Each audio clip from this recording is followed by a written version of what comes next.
Assalamualaikum warahmatullahi wabarakatuh. Alhamdulillahi wa kafa wassalatu wassalamu ala rasulil mustafa wa ala alihi wa sahbihi wa wafa amma ba'du.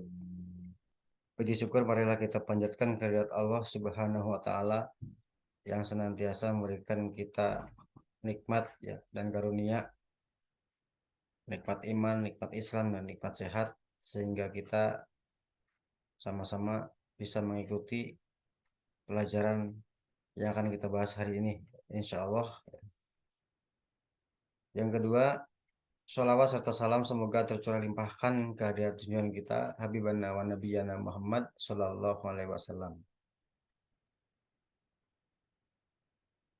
Pada pertemuan kali ini, materi yang akan kita pelajari, yang akan kita tuntaskan ya, pembahasannya yaitu tentang zakat. Apa itu dan bagaimana ya, ada berapa, bagaimana pengertiannya, mari kita bahas bersama-sama ya.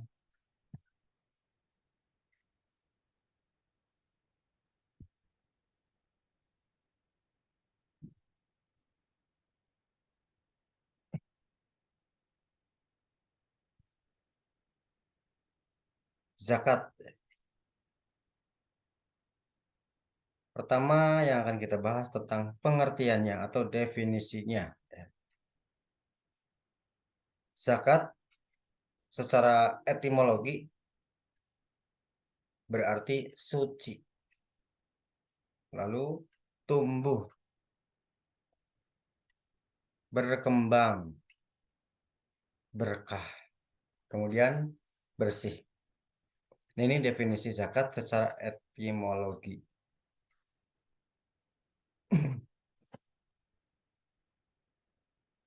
Nah, ini tumbuh untuk apa ya?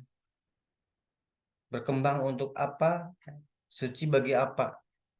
Ya, suci bagi hartanya, kemudian jiwa yang menunaikan zakatnya, dan memperbaiki perilaku orang yang menunaikan zakat. Kemudian zakat secara terminologi atau istilah adalah kadar harta tertentu yang diberikan kepada yang berhak menerimanya atau mustahik dengan syarat tertentu pula. Ini definisi zakat menurut terminologi atau istilah dalam Islam. Ada berapa macam zakat? Zakat dalam Islam ada dua macam. Yang pertama zakat nafs, zakat jiwa, atau bisa disebut dengan zakat fitrah. Sedangkan yang kedua zakat mal, harta. Kita bahas yang pertama ya, agak saya percepat sedikit. Zakat fitrah. Pengertian zakat fitrah. Fitrah artinya sifat pembawaan sejak lahir. Bawaan sejak lahir. Kita ketika lahir tidak membawa apa-apa, tidak menggunakan apa-apa, polos, ya, murni, bagaikan kertas putih. Nah, itu fitrah, bawaan sejak lahir. Jadi secara istilah atau terminologi, zakat fitrah adalah kadar harta yang diberikan kepada yang berhak menerimanya dengan beberapa syarat, ya, guna membersihkan diri dari perbuatan yang kotor dan keji bagi orang yang berpuasa di bulan Ramadan. Maka dari sini kita tahu, oh ya ya, zakat fitrah pantas saja ya dilaksanakannya ketika akhir-akhir di bulan Ramadan. Karena tujuannya adalah untuk apa? Membersihkan diri dari perbuatan yang kotor dan keji bagi orang yang berpuasa di bulan tersebut. Itu tujuannya untuk membersihkan. Hukumnya bagaimana zakat fitrah? Hukum zakat fitrah ya itu wajib hukumnya. Wajib apa? Wajib ain bagi setiap individu, setiap muslim. Berapa banyak? 2,5 kilogram atau 1 sok makanan pokok atau makanan yang mengenyangkan. Jadi kalau di kita itu nasi. Nasi dari mana? Dari beras. Nah, itulah bahan makanannya. Bahan makanan yang dikeluarkan zakat fitrah. Zakat fitrah menggunakan bahan makanan pokok, makanan yang mengenyangkan. Kemudian syarat wajib zakat fitrah. Pertama, beragama Islam. Yang kedua, masih hidup saat terbenamnya matahari Ramadan. Jadi harus hidup ya, orang yang hidup. Kalau orang yang sudah mati, maka tidak dizakati, tidak perlu zakat fitrah. Kemudian mempunyai kelebihan makanan untuk dirinya serta keluarganya pada malam hari raya Idul Fitri. Nah, ini syarat wajib zakat fitrah. Dalilnya atau landasannya ya, zakat fitrah. Nah, ini landasan zakat secara umum ya. Ini untuk landasan zakat secara umum ada dalam Quran surat At-Taubah ayat 103. A'udzubillahi minasyaitonirrajim. Bismillahirrahmanirrahim. Khudh min amwalihim shadaqatan tutahhiruhum wa tuzakkihim biha. Wa sholli alaihim inna sholataka sakanun lahum wallahu sami'un alim. Shadaqallahul adzim. Wa sadaqa rasuluhu nabiyil karim wa nahnu ala dzalika minasyahidin. Ambillah zakat dari sebagian harta mereka. Khudh min amwalihim. Untuk apa? Dengan zakat itu, kamu membersihkan dan mensucikan mereka. Khudh min amwalihim shadaqatan tutahhiruhum wa tuzakkihim biha. Kemudian, wa sholli alaihim inna sholataka sakanun lahum. Dan mendoalah untuk mereka. Sesungguhnya doa kamu itu menjadikan ketentraman jiwa bagi mereka. Wallahu sami'un alim. Dan Allah maha mendengar lagi maha mengetahui. Ini dari konteksnya adalah ambillah zakat dari sebagian harta mereka. Ini perintah untuk melakukan zakat, zakat mal ya, zakat harta. Diperkuat dengan hadis. Tadi dari Al-Quran, sekarang hadis Rasulullah SAW yang diriwayatkan oleh Bukhari dan Muslim.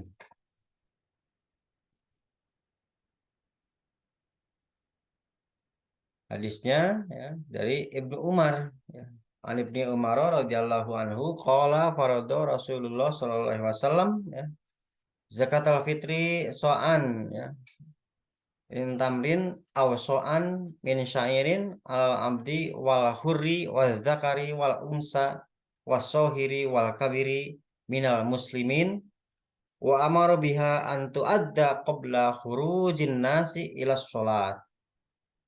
Dari Ibnu Umar berkata radhiyallahu anhu, ia berkata, Rasulullah Shallallahu alaihi wasallam mewajibkan zakat fitrah sebanyak 1 sok. 1 sok itu berarti setara dengan 2,5 kilogram kurma atau gandum atas setiap hamba atau orang yang merdeka, baik laki-laki maupun perempuan, kecil atau besar ya, dari orang Islam. Nah, beliau menyuruh melaksanakannya sebelum orang-orang pergi salat Idul Fitri. Ini landasan tentang zakat. Tadi Quran surat At-Taubah 103, sekarang hadis riwayat Bukhari dan Muslim. Waktu-waktu zakat fitrah A. Pada awal atau pertengahan bulan Ramadan. Yang kedua, pada akhir bulan Ramadan. Yang ketiga, yang C, pagi hari sebelum mengerjakan sholat Idul Fitri. Namun jumhur ulama banyak yang menggunakan poin B pada akhir bulan Ramadan. Karena kalau yang C ya pagi hari sebelum mengerjakan sholat Idul Fitri itu waktunya terlalu sempit ya, sehingga kemungkinan waktu untuk membelanjakan atau menggunakan zakat yang sudah diterima oleh para mustahik itu sangat sempit ya. Sedangkan hari raya sudah ada, sudah datang.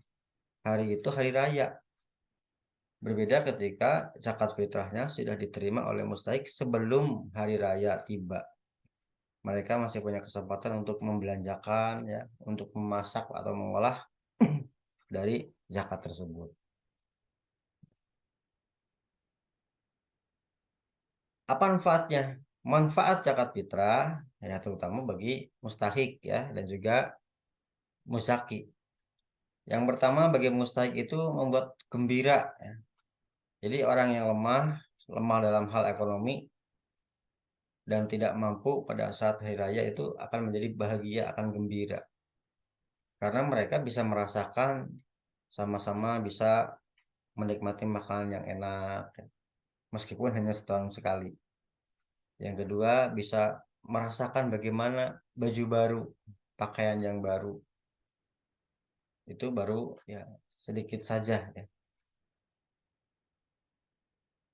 Apalagi banyak sesuai dengan kebutuhan mereka masing-masing. Yang kedua, membersihkan diri dari sikap egois. Nah, ini untuk muzaki ya.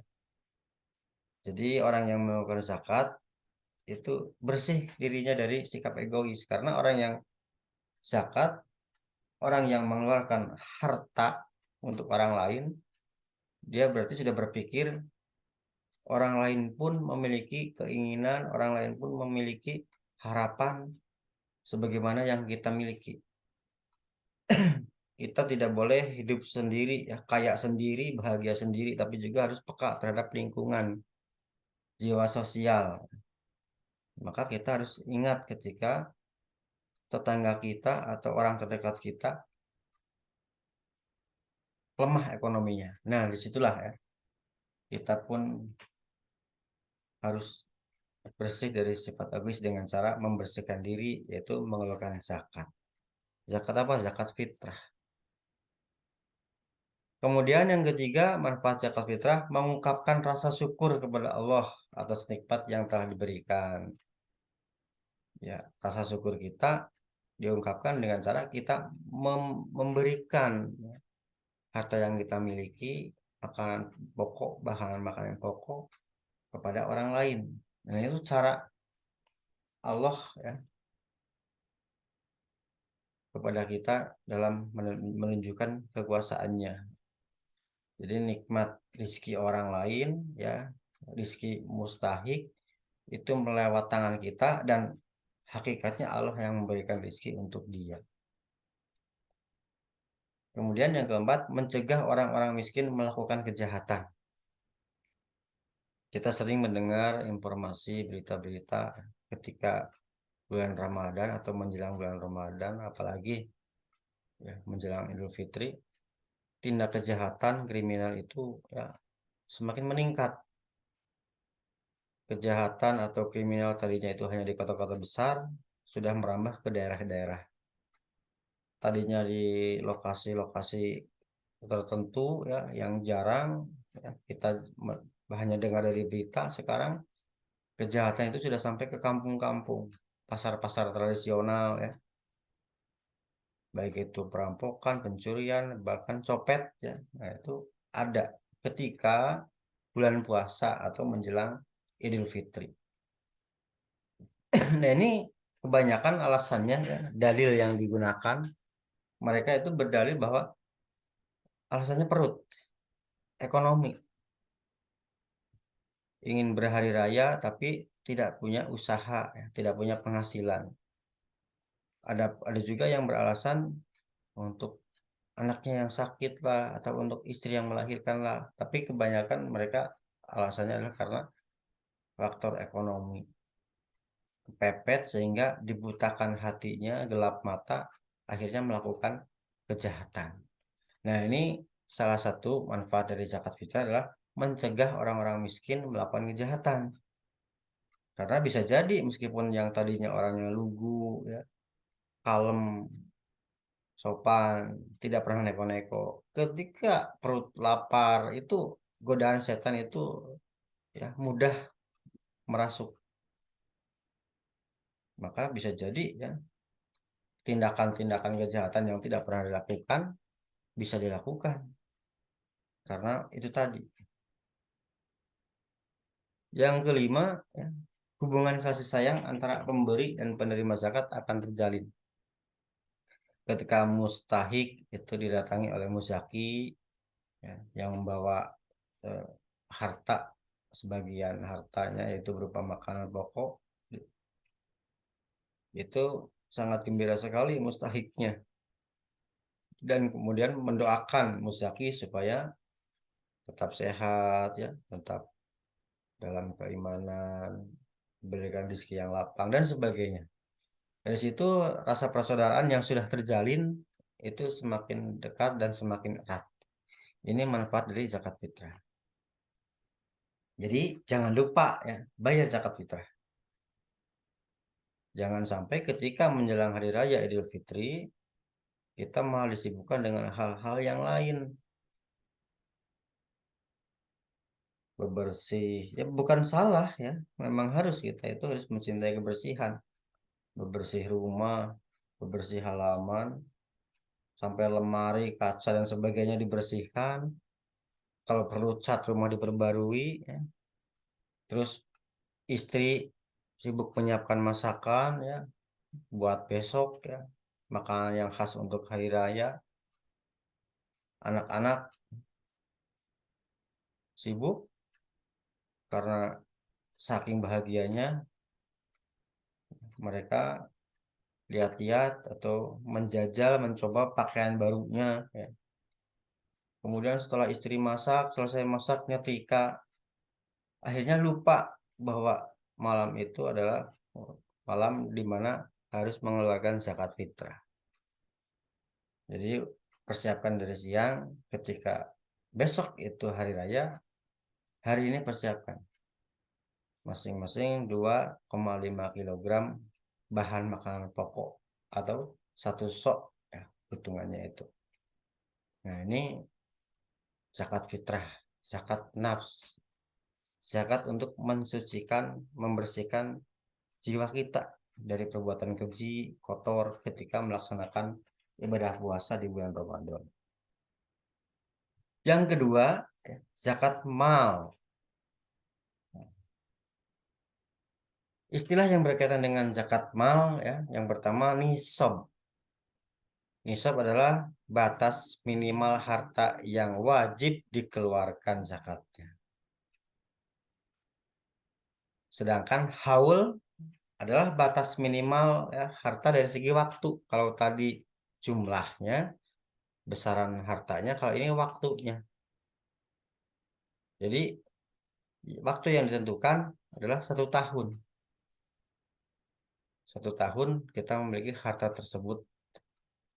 Kemudian mustahik. Mustahik adalah orang yang berhak menerima zakat. Muzaki. Nah, muzaki adalah orang yang wajib mengeluarkan zakat. Jadi ada nisab, haul, mustahik, dan muzaki. Kita mau pilih yang mana nih? Mau jadi mustahik apa jadi muzaki? Hmm, Muzaki ya.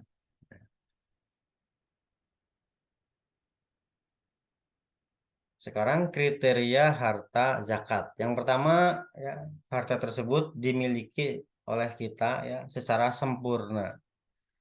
Yang kedua, produktif, menghasilkan. Yang ketiga, melebihi nisab atau mencapai nisabnya, melewati haul ya. Jadi sudah 1 tahun usianya, masanya, waktunya. Kemudian melebihi hajat atau kebutuhan. Nah, yang terakhir selamat dari hutang.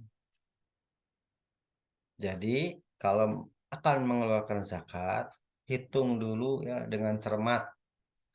Hitung semua kebutuhan kita, kewajiban yang harus dikeluarkan. Nah, setelah semuanya tidak ada yang terlewat, sudah dipastikan clear, maka sisanya berapa? Nah, itulah hitung sudah mencapai nisab atau belum tahun ini.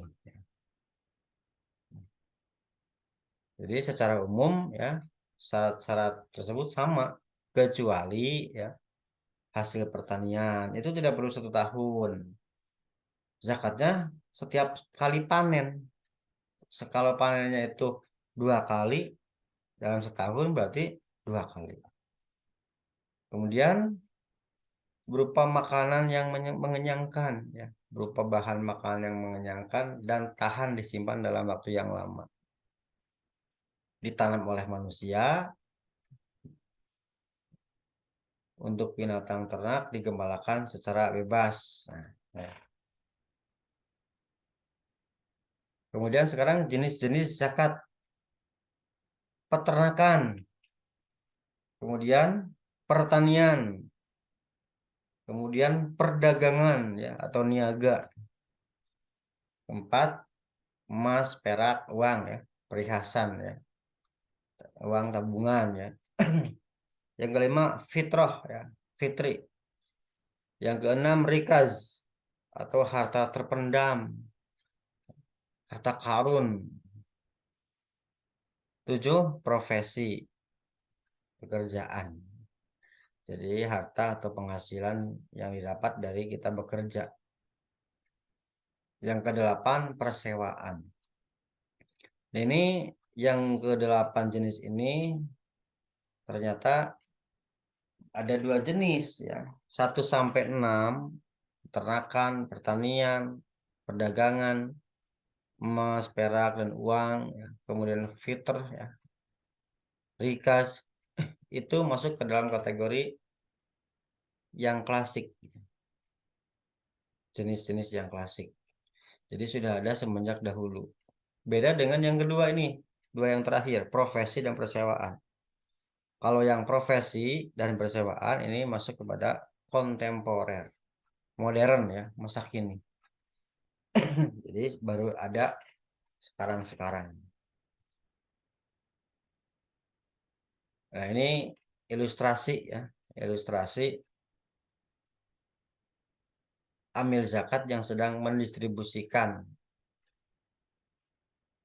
zakat kepada para mustahik. Ini tugas dari amil zakat ya. Selain mengumpulkan ya, mengambil dari orang-orang yang akan menunaikan zakat, juga bertanggung jawab untuk mengelola kemudian mendistribusikannya supaya zakat tersebut bisa tersalurkan dengan baik ya, tepat sasaran.